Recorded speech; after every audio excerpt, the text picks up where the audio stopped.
Kinakahiya na mga kababayan ng mga Ilocano, si Bongbong Marcos Jr. At kabilang na ito, si Atty. Respicio mga kababayan, sa nahihiya na sa pinaggagawa ng kanya kapwa Ilocano mga kababayan. Dahil sa umpisa, pinagmamalaki pa nila dahil, maibabalik mga kababayan ang dangal ng isang Ilocano. Dahil nasira yun mga kababayan sa ginawa ni Marcos Sr. Akala nila mga kababayan, maibabalik na ang kanilang dangal nung naupo si Marcos Jr.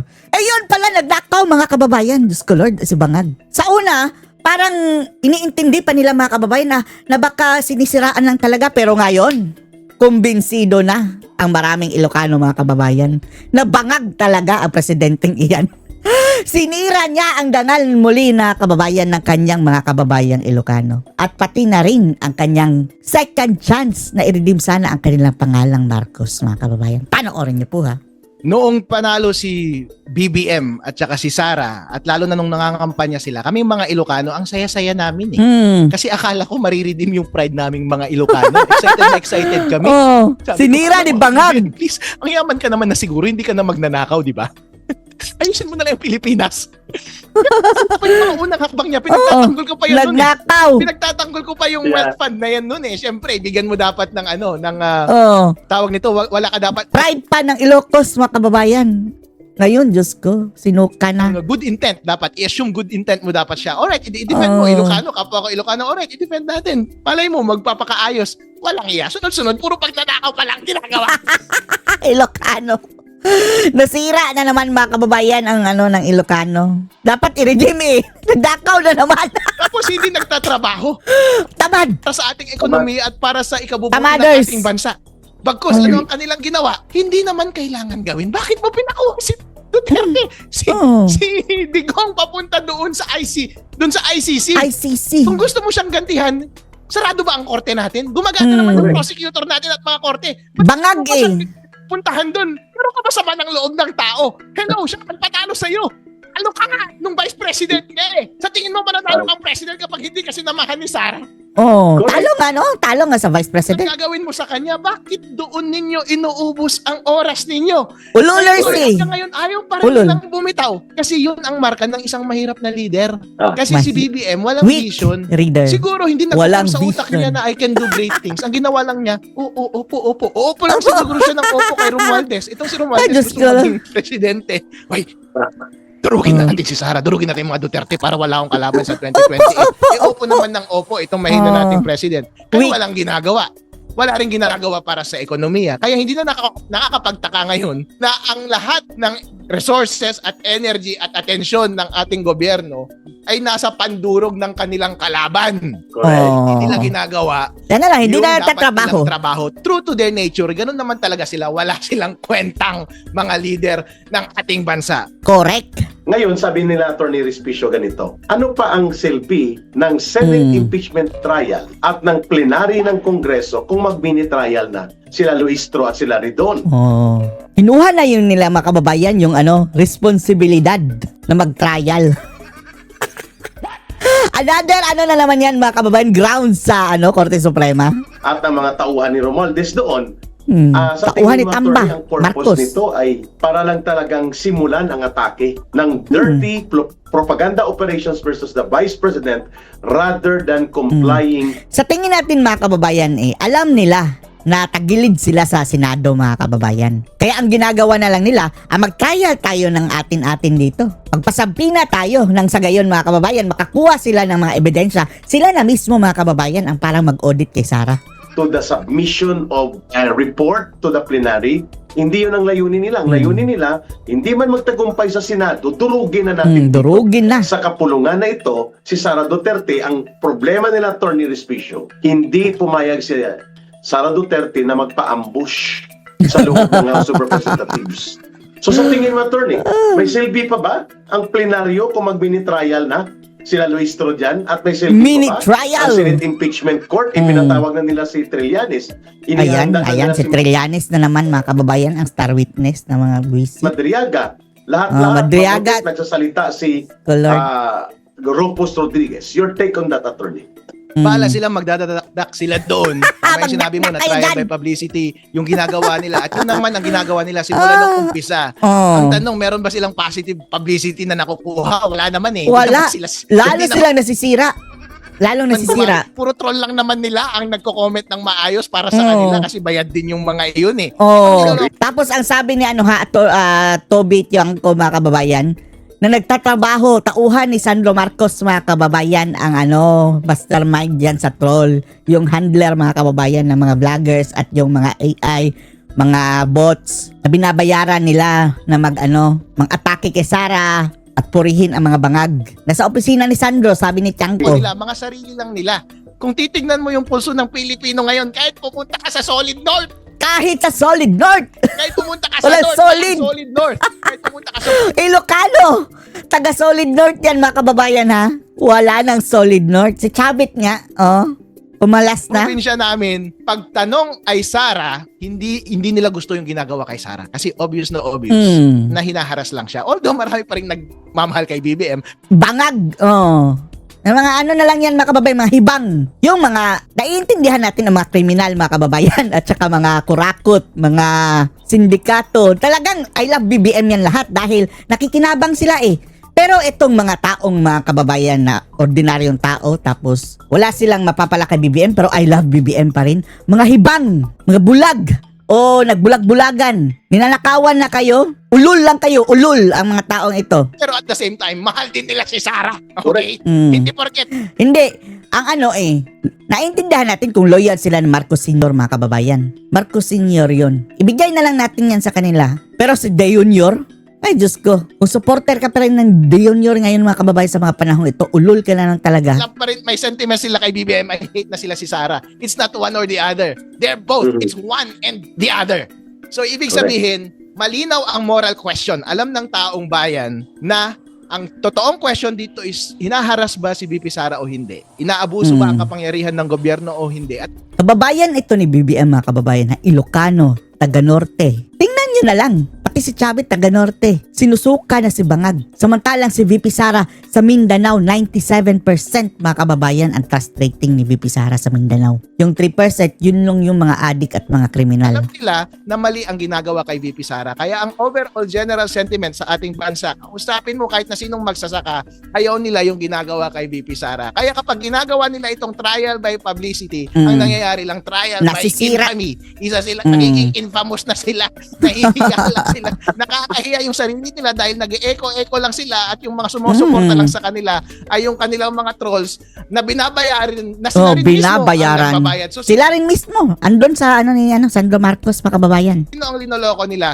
Ang sarili lang nila. So kapag magpakita doon si Trillanes, magpakita si Laila de Lima doon, Ang at yung dakilang mga- saba. by the way, yung mga congressman na leftist, bakit effeminate lahat ng itsura nila?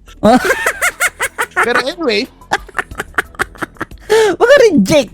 magpakita sila lahat doon, wala silang magagawa. Kung mag-gather sila, mga kababayan, parang mga gabi ng lagim. Wala kayo, mag-mini-mini hearing kayo dyan. Wala naman kayong respondent. Kulang-kulang naman yung inyong mga ebidensya.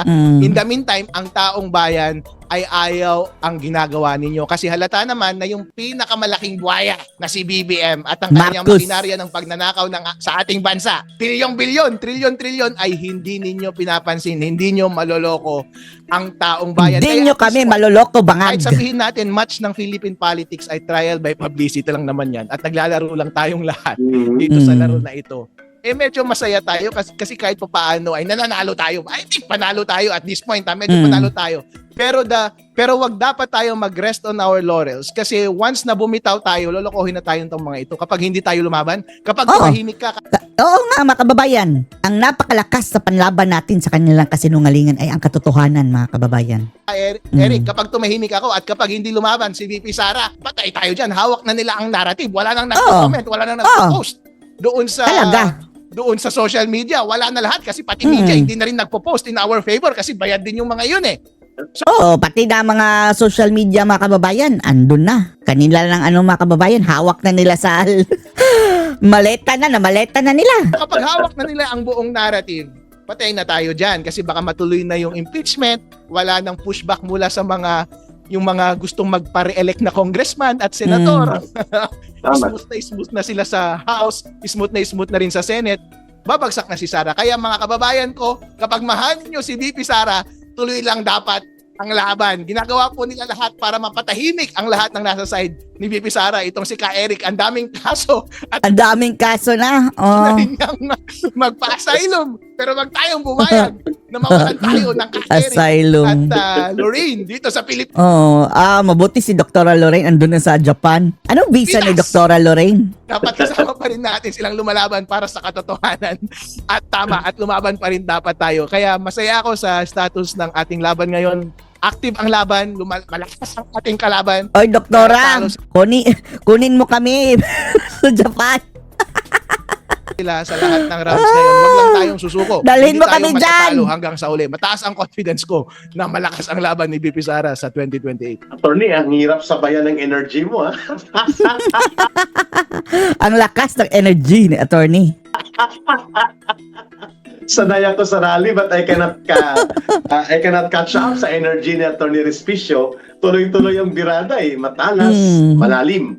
Attorney, itong gusto naming itanong din sa iyo. Mukhang hindi naman sila interesado talaga sa accountability na sinasabi nila. Wala eh. Ang kanila mga kababayan, propaganda, panira kay Sara. Na may Oh. pananagutan ng Vice President.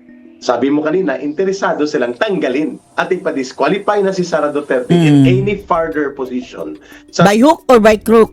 Yun mga kababayan. gobyerno, lalo na sa pagkapangulo. Ngayon, ang tanong, attorney, may mga nagpapadala ng mensahe na bakit trial by publicity na ito ay pinababayaan pa rin din ng legal team daw ni Vice President at bakit hindi pa sila Ano kasi yan ka Eric? Do not interrupt your enemies if they are committing mistake.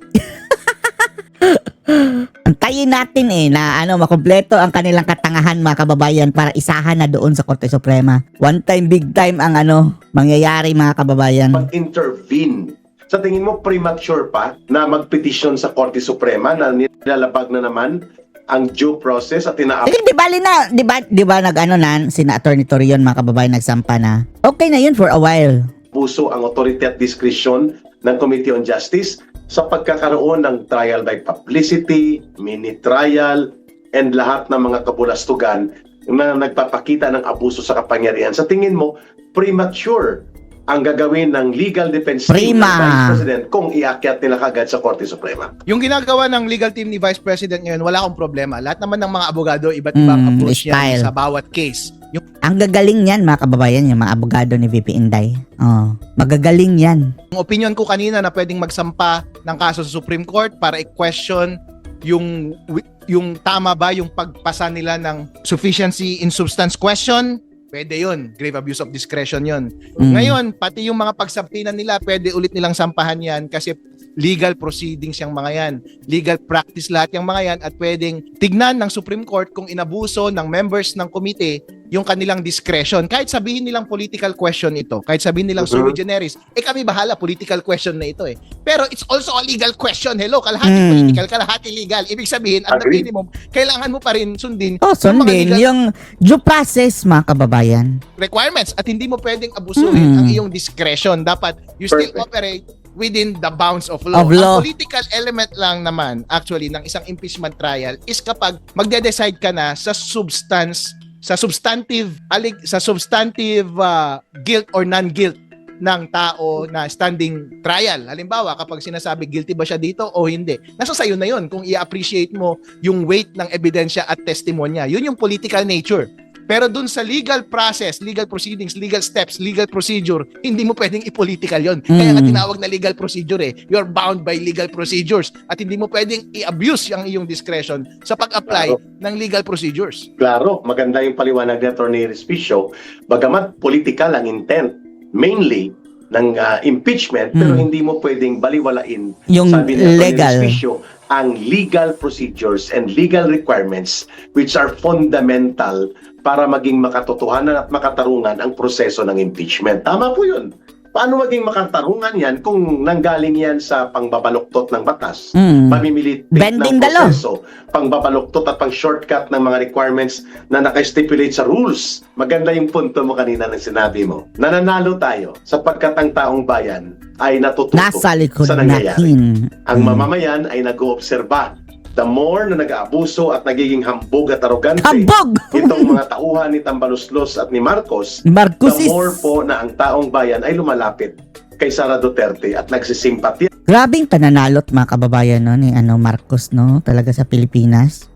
at yun ang magandang Yung talagang pagnanakaw mga kababayan no. Etong itong ginawa nilang pagnanakaw mga kababayan ngayon no, sa bagong style nila na parang ginawang kartel yung oil, yung gasolina, nag-increase ng presyo kahit yung stock mga kababayan reserve pa lang. ni Atty. Respicio. When the people will side with you, kahit ano pang ibuhos sa iyo, kahit itapon pa sa iyo ang lahat ng tunito nila ng putik ng kasinungalingan, when the people believe and stand with you, sabi ni Atty. Respicio, tagumpay tayo dyan.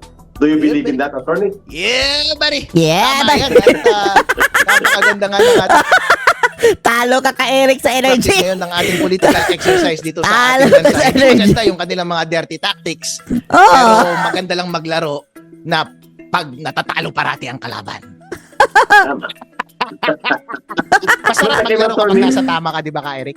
Apat na survey. Negative 3, last quarter. of Sunod-sunod. 2020. Sunod-sunod ang pagka-negative Five di bangag ang no? ratings ni Marcos below zero. Below Naging zero. Negative 14 and negative 50. Ay, natatawa talaga ko mga kababayan na marinig niyang yung rating na below zero. Pulse Asia, Grabe no? First ever na president mga kababayan na below zero. yung kung sa paaralan pa mga kababayan yan, ha? Wala nang mas bobobo pa sa'yo. Below zero ka na.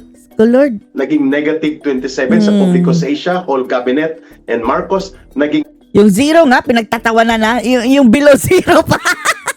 Diyos ko Lord. Bangag. Tapos, ano lang yan, mga kababayan, yung si Bangag, parang wala lang, wala nangyari, nag-inspect lang ng kamote. Ay, Diyos ko nga kabangagan, mga kababayan, no? Parang mga something na, may sira ba sa tuktok? Parang ganyan, no? negative 9 sa GMA. Yun po ang tumutugma sa tamang analysis ni Atty. Respicio na hindi po bobo ang mga Pilipino. Ang taong bayan po ay hindi mangmang at hindi po sila Ang bobo yung below zero. pwedeng lokohin araw-araw. Sila po ay nagdedesisyon, nagtatanong, nag-oobserba at aabot ang panahon, sabi ni Atty. Respicio, taong bayan mismo ang magdedesisyon kung tama o hindi ang ginagawang pang-aabuso, panunupil, pang-aatake laban kay Sara Duterte at laban sa mga naninindigan para sa ating gobyerno. Atty. Respicio, may tanong ang taong bayan dito. Ngayon, ang mainit na talakayan ay nagpalabas ng statement, no? Si Sino? Senator Amy Marcos. Si At sinabi niya, Aimee. Mangga. parang hindi na niya kayang tingnan ang nangyayari. Ang sabi niya, Atty. Respicio, nasaan ang inyong kaluluwa? Walang kaluluwa. Hoy, Aimee. Lubusin mo na, Aimee, yung mga pasabog mong bangag si Marcos, si ading mo na adik. Maglabas ka ng ebidensya, hard copy. Videos, records ba kababayan na kanyang drug addiction para tuluyan ng solidify itong kaso natin na sa pagiging bangagers. Kulang yun eh. O di ba kaya maglabas ka na lang ng sworn affidavit. Nagagamitin natin sa korte. Para lang ba kayo sa kapangyarihan at poder at kung ano-anong inaatupag ninyo? At tumayo na rin si Senator Ligarda kahapon at sinermonan ng Department of Energy dahil wala silang alam. Diba nakatanggap din ng maleta yun mga kababayan? Sabi ng 18 Marines ha? Alim at lawak ng epekto ng pagkakaroon ng unstable and unsteady line of supply for our oil needs sa bansa. At ang nakita kahapon doon, Atty. Respicio, mukhang inaatupag lang itong gustong mangyari ni Romualdez at si Boji D ay anino lang ni Romualdez at si Anino. Marcos kinukonsente ang ganitong pagiging walang Kasabwat eh. kaluwang ginagawa ng mga opisyal ng gobyerno lalo na ng Kongreso sa House of Representatives. Si Boji D, lang yan mga kababayan. Parang tauhan lang. Ang nagkukumpas dyan si Sandro daw eh.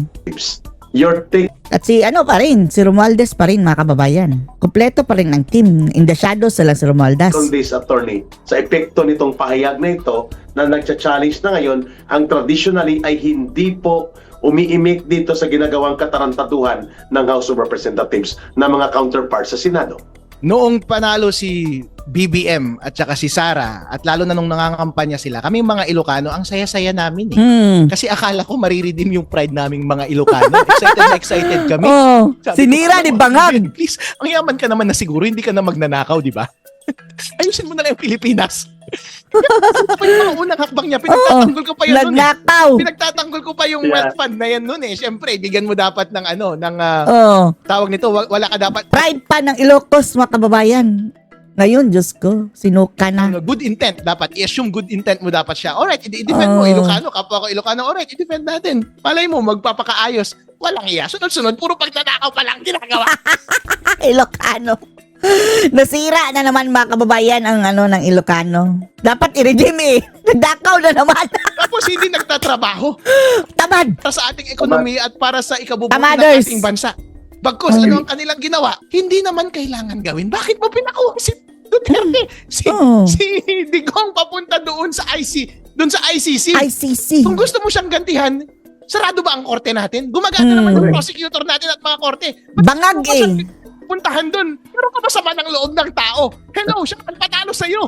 Ano ka nga nung vice president niya eh. Sa tingin mo manatalo kang president kapag hindi kasi namahan ni Sara?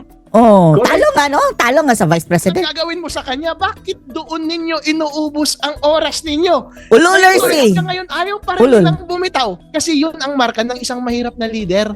Kasi si BBM walang Weak vision. reader. Siguro hindi Walang nagpapang sa utak vision. niya na I can do great things. Ang ginawa lang niya, upo. Uupo lang siguro siya ng upo kay Romualdez. Itong si Ay, Romualdez Diyos gusto ko. maging presidente. Wait, durugin na natin si Sara, durugin natin mga Duterte para wala akong kalaban sa 2028. Opo naman ng opo itong mahina nating president. Pero walang ginagawa. Wala rin ginagawa para sa ekonomiya. Kaya hindi na nakakapagtaka ngayon na ang lahat ng resources at energy at atensyon ng ating gobyerno ay nasa pandurog ng kanilang kalaban. Correct. Hindi nila ginagawa. Yan na lang, hindi yung na dapat nagtatrabaho. nilang trabaho. True to their nature, ganun naman talaga sila. Wala silang kwentang mga leader ng ating bansa. Correct. But in any case, Yeah, go relevant ahead. pa ba si BBM ngayon? Relevant pa ba yung sentiment ng tao kay BBM? Mahalaga pa ba ngayon kung mahal siya ng tao o hindi? Kung mahal pa rin siya ng mga ibang mga ng mga loyalista, meron bang relevance siya sa 2028? Wala. Bakit? Tatakbo pa ba siya? Hindi na. Correct. Hindi na siya tatakbo. Wala pa rin pakialam kung marami pa rin nagmamahal sa'yo. Ang question lang is kung itong mga parehong taong ito ay mahal din si Sara. Ang sagot dyan ay oo. Mahal ba si Sara versus ng mga potensyal na kalaban niya? Ngayon, wala na si BBM sa linya. Andyan si Sara. O sino bang mga kalaban? Si Tulfo siguro, hindi ko alam. Si Hontiveros, si Romualdez. Si Hindi ko alam Lenny. kung sino mga gustong pumarma. Si Lenny. Mahal ba sila ng tao? Yeah. Hindi.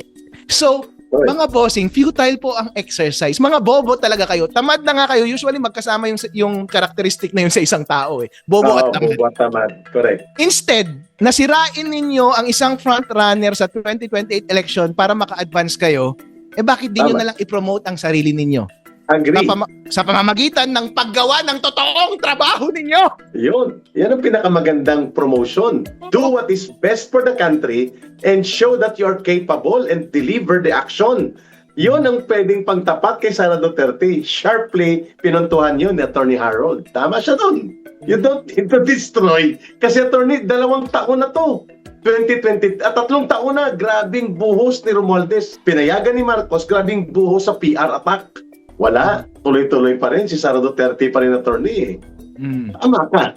Kung naggumawa sila ng tama, maayos ang performance, humabol pa sila doon sa pag-deliver ng mga deliverables para sa kabutihan ng taong bayan, baka mag-isip pang mga, ay, ang galing mabuti pala ito maganda pala. Tama sa Attorney Respicio. The best promotions of yourself in your program is to deliver rather than destroy your enemy. Kasi pag doon ka nakatutok, maiiwan talaga ang kabutihan na dapat mong ginawa. Attorney Respicio. Dapat yung mga survey nila, hindi ito dapat popularity ni BBM at saka popularity ni Sara eh. Tanggalin mo na si BBM sa survey kasi alam naman na natin na bagsak siya parati. Wala na. Ang ilagay mo na lang sa line sa survey si Sara at yung mga potential na kalaban niya. Tingnan niyo kung gaano sila kakulelat. Sila Ontiveros nagbubuhos ng pera yan sa North eh, ng mga project. Eh, hindi naman siya kilala. No? Tanungin mo yung mga normal na tao, hindi naman siya kilala. Wala namang sentiment para sa mga Pinklawan tsaka sa mga Dilawan. Eh ang lakas ni Sara sa Luzon, tsaka Visayas, tsaka sa Mindanao. Mindanao. Ubus yung oras nila, wala naman silang champion, kumbaga wala silang muka, walang personality, ang boboring ninyong lahat, yung mga effeminate. Kapag pinipicturean kayo dyan sa committee, walang matapang sa inyo, mga tamad kayong lahat. Walang pogi at maganda sa inyo. Yung pinaka-masculine na ang itsura si Laila de Lima eh. Yung pinakamukhang matapang, sila isa lang yung pwedeng iba to. Attorney. Pwedeng isa lang. Pwedeng viable. Attorney, gusto ko itong kuhanin sa'yo sa huling bahagi ng ating interview. Kapag ikaw kasama ko at ni Ma'am Noreen, siguro kung nandito siya, tuwang-tuwa yun dahil aabot tayo ng 2 oras, hindi pa matatapos pag Harold Respicio ang guest eh. Attorney, tungkol ito sa there is a possibility na i-bring up sa United Nations ang pagpapadukot na ginawa ni Marcos at ni Romualdez kasabwat ang ICC. And mukhang, please educate us.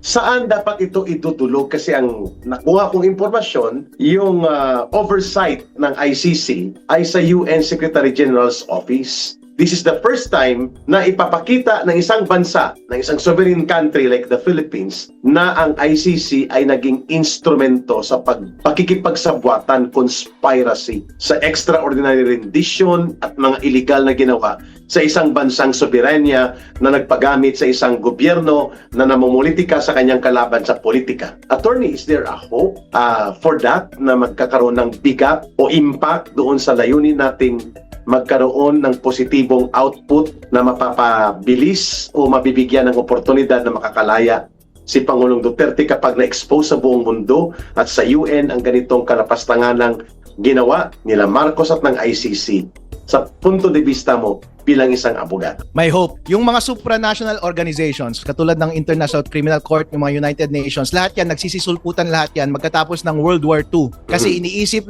noon ng maraming bansa na baka may susunod na Hitler, aabusuhin niya yung mga tao sa kanyang bansa at hindi sapat yung mga mechanic sa kanyang sariling bansa para siya mapanagot kasi siya na ang may hawak ng bansa. Ngayon, ang tanong dito, bakit? Control pa rin ba ng mga Duterte ang Pilipinas? Hindi naman na, di ba? Meron naman na tayong mechanics dito para sana siya ay mapanagot. Pero bakit pa rin ginawa na ipinunta sa ICC si Duterte? Kasi gusto nilang sirain si Sara. Alam na ba yan ng international community ngayon? Alam na nila. Bakit? Kasi yung mga ICC investigators at mga judges bayad ng $2 million. Pumunta sila sa Pilipinas para makipag-inuman at para mang chicks. Baka may ladyboy pa silang mga pinatulan. Yun ang totoo.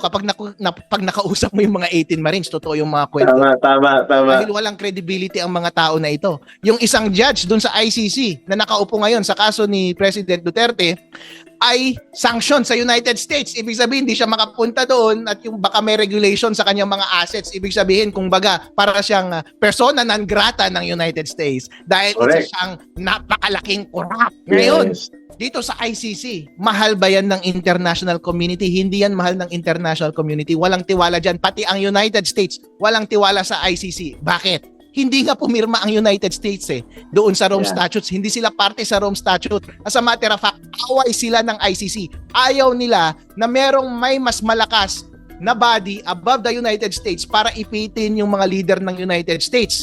Tayo lang naman na mamahina na bansa, tanga-tanga tayo, sumali pa tayo sa mas mataas na body para mapanagot yung mga leader natin. Kaya naman natin. Yun ang pag-iisip ng United States. Wag mong gamitin ang isang supranational body na ito na politically motivated para apektuhan yung politics ng domestic politics ng United States. Meron naman kaming libreng democratic process dito. sa aming bansa. Lahat naman ng aming institutions dito gumagana, kaya hindi mo pwedeng gamitin ang external power para kontrolin ang domestic politics. Yun ang pag-iisip nila. At yun din dapat ang pag-iisip natin. Kaya doon sa United States, meron silang batas na tinatawag na The Hague Invasion Act. Ibig sabihin, mga walang hiya kayong mga taga-Netherlands, mga taga-ICC. Subukan ninyong arestuhin ang isa sa mga leader namin, bobombahin namin kayo at wala na kayong bansa dyan sa the Netherlands. Literal na merong The Hague Invasion Act. Tama. United States, dahil ayaw nilang pakialaman ng external power ang kanilang domestic politics. Agree. Ganon din dapat ang sa Pilipinas, tanga lang kasi tayo. Ngayong sinabi na natin sa international community na totoong corrupt yung ICC na yan at ginagamit yan para apektuhan ang ating internal politics sa Pilipinas, meron namang gumaganang mga institution sa Pilipinas at ina-undermine niya yung ating democratic institution sa ating bansa. Basta wag tayong tumahimik sa bagay na iyan, mapapansin yan ng international community. As a matter of fact, tuwang-tuwa tayo nung may nagsalitang delegation mula sa Japan, di ba? Japan. Para sabihin na political abuse ang nangyayari sa prosecution nila kay Digong. At ulit-ulit lang tayo magsasalita, pwedeng kapag meron ng sufficient pressure mula sa international community, sa mga supranational body, na wag nilang masyadong abusuhin ang proceedings laban kay President Duterte, lalambot yung mga yan. Dahil yung mga yan ay mga ma-pride lang naman yung mga yan. Ang iniisip lang naman nila ay una, pera, at pangalawa, ang kanilang reputasyon. Na wala ng pera dahil nabuko na sila. Pangalawa, kung kukunin mo pa yung reputasyon nila, hindi na sila papayag. Kaya kapag sufficient yung pressure na ibigay natin sa international community, gawin lang natin sa forefront yung kanilang pagiging corrupt, hihina yung mga yan at lalambot sila sa kanilang mga desisyon. Kasi sa totoo naman, meron namang basis talaga para palayain si President Digong kasi tama yung sinasabi nila na wala ng jurisdiction nung panahon na naaresto siya. Correct.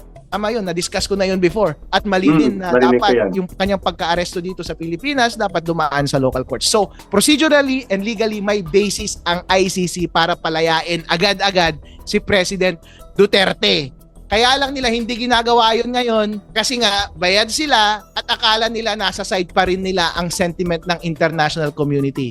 Pero kapag na-realize nila na dito sa Pilipinas, wala na sa kanilang side at dito sa buong mundo wala na rin sa kanilang side, pagbibigyan na nila yan, agad-agad susundan na nila kung ano ang tama at kung ano ang sang-ayon sa batas at palalayain na nila si President Duterte. Maganda yung paliwanag ni Atty. Respicio. We have to internationalize and sustain an international exposure hinggil sa kalapastanganan at mga paglabag ng ICC at ng gobyerno ni Marcos at Romualdez laban kay Pangulong Duterte sapagkat the pressure at the international level, lalo na po kung ang reputasyon at integridad na ng ICC ang nakasalang sa international public opinion, sabi ni Atty. Respicio, malakas ang possibility na yan po ay lalambot. Lalo pa na binabanggit naman ni Pangulong Duterte, if you want to bring me into justice, have my day in court, bring me to the court in the Philippines. Yan naman po sinabi niya, Atty. Respicio, hindi po tumatakas si Pangulong Duterte na humarap doon sa mga nag-aakusa, pero sabi niya, dalhin niyo ako, have my day in court, and I will face my accusers in the Philippine court. Hindi niya sinabi na, hindi ako guilty, at ako ay hindi dapat litisin. Sabi niya, litisin niyo ako at ipapanagot sa katarungan upang mapanindigan ko ang aking karapatan at ang katarungan na pinamaniniwalaan ko doon sa bansa ko.